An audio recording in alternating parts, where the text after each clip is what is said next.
আমি শ্রী মিলন অধিকারী প্রত্যেক মুহূর্ত আপনাদের কাছে যে টোটকাগুলো দিয়ে থাকি সেই টোটকা করে মানুষ খুব উপকৃত হচ্ছে, আপনিও উপকৃত হন এবং আপনিও ভালো থাকেন এই কামনা মায়ের কাছে করি।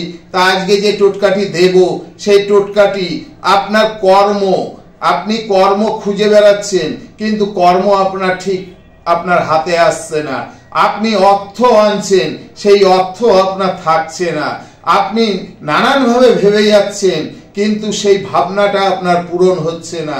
এই রকম যদি পরিস্থিতি হয়ে থাকে আপনার, আপনি আমার এই টোটকাটি করুন।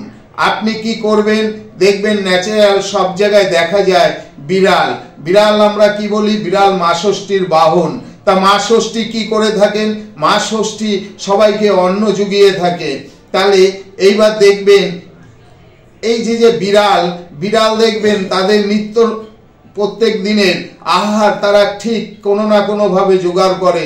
তাদের কিন্তু কেউ ভালোবেসে একটু খেতে দেয় না, কারণ ওরা ঘুরে ঘুরে যে কোনো ভাবে হোক ওদের আহার জোগাড় করে এবং ওরা শিকার করতেও খুব ভালোবাসে। তাই বলবো আপনি কি করবেন, আপনি 5 কালারের 5টি বিড়াল, সেই বিড়ালের লেজ থেকে আপনি কি করবেন 3টে করে পশম নিন, পশম নিয়ে আপনি একটি লাল কাপড়ে পেঁচিয়ে আপনার গৃহে কিংবা আপনার মানি ব্যাগে রেখে দিন।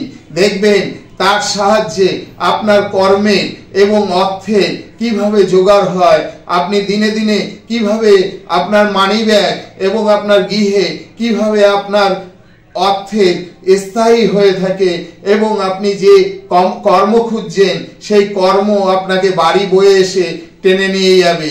করে দেখুন, বিশ্বাস করে শুভ ফল অবশ্যই পাবেন। জয় মা কামাখ্যা, জয় মা কালী।